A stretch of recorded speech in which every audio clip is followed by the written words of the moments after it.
Hello everyone, Doug Tabor here with your Tampa rental market update for July 2025.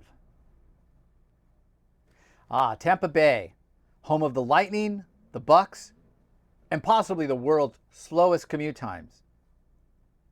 Getting across this city is like trying to download a movie on dial-up.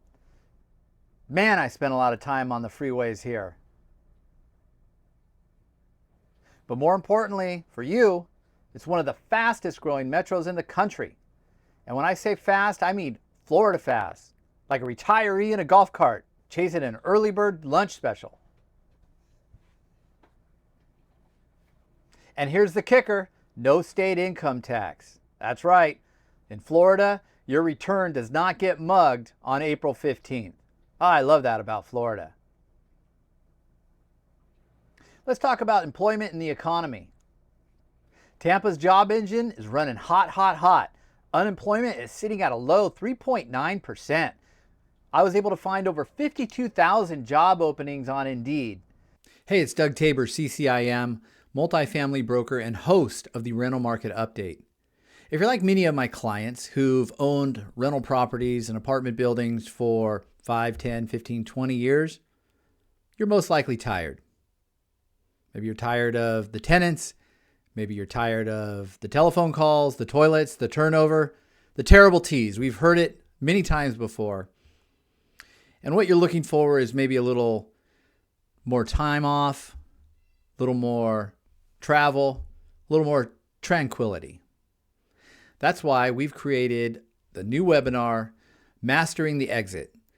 Sell your rentals, defer your taxes, and reinvest into passive income streams. Spend 60 minutes with us as we cover going into a 1031 exchange and looking into more passive options. Bill Exeter from Exeter 1031 Exchange Services will do an incredible job of unraveling the mystery of the 1031 exchange. And then we'll talk about what your reinvestment options could look like. Maybe you're going into more apartment buildings in another market. Maybe you're looking to reinvest into a net lease asset. Or you're interested in a Delaware Statutory Trust or DST, or maybe you have a favorite charity and you want to learn more about the Charitable Remainder Trust.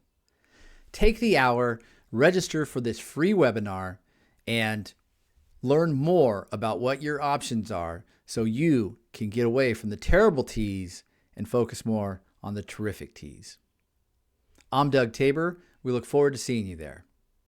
Cybersecurity giant ReliaQuest, Advent Health's new hospital, and the University of South Florida with its shiny $40 million College of AI and Cybersecurity. A lot happening in Tampa's job market. Median household income, $71,300. That's solid enough to sustain rental demand, especially with all the inbound migration from higher tax states. Californians, I'm looking at you. Here's your rental market snapshot. Average rent for a 2-bedroom apartment or small home, $1,890. That's 2% above the national average. Rent growth year over year, basically flat, 0.1%. Kind of like the rest of the country in 2025. Vacancy rates, 7.4%, which is up from 6.1% last year. Now that's your multifamily vacancy rate. It's hard to figure out single-family vacancies. There's been a lot of multifamily built in the market over the last few years, much like the rest of the country. And for that reason, landlords are tossing out rent concessions like free samples at Costco. Everybody's grabbing a piece. 6 weeks free rent? That's not generosity, that's survival. There's over 192,000 units in Tampa, Florida. Median price per unit, $188,000. Average sold cap rate, 5.2%. I thought it would be higher, but it's 5.2% as of this look. Median days on market, 84. So it's not as much of a seller's market as we've seen. There's currently 8,200 units under construction. That's a lot. Class A operators, which is the bulk of all the new inventory, are sweating and softening rents. If your pro forma depends on hope instead of math, it's probably time for a reality check. We've seen this before. Doesn't end well. Here's your operating cost snapshot. Property taxes, fairly low at 0.88%, but expect an effective tax rate between 0.9% and 1.3% once local districts and exemptions are considered. Someone's got to pay for the schools. Insurance, it's Florida. It's up 18% this year. Hurricanes and litigation are not cheap. Water, average bill for a single-family home is about $90 a month, but irrigation can push it way up to over $150 a month. What does Florida's legal climate look like? Florida is still a very, very landlord-friendly state. Rent control, completely banned statewide. No-fault evictions, legal with 15-day notice for month-to-month tenants. At-fault evictions, 3-day notice and you're on the docket.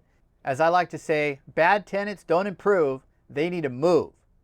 Security deposits, no cap, but strict rules on holding and returning them.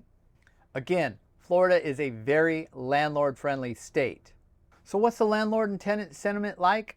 Landlords are cautiously optimistic, but wary of rising insurance and maintenance costs, like most of the country. Tenants? Let's just say affordability is the big topic. Nearly 40% are cost burden, and in transient Tampa, turnover is the norm. So here's my final take. After spending close to 10 days in Tampa, Tampa's fundamentals are strong, but it's not on autopilot. Whether you're holding, buying, or exiting, you need a strategy, not just suntan lotion. Tampa Bay is a big, big market. So if you're thinking about exiting rent control states and rolling your equity into a better tax and cash flow location like Tampa, or you're just tired of the midnight calls about mystery leaks, check out my free 1-hour webinar at www.rentalownerworkshop.com. Again, that's www.rentalownerworkshop.com. That's our update. Don't forget to like, subscribe, and share this with a landlord still fixing unclogged toilets. And until next time, I'm Doug Tabor, helping you move from the terrible T's of rental ownership to the terrific T's of time, travel, and tranquility.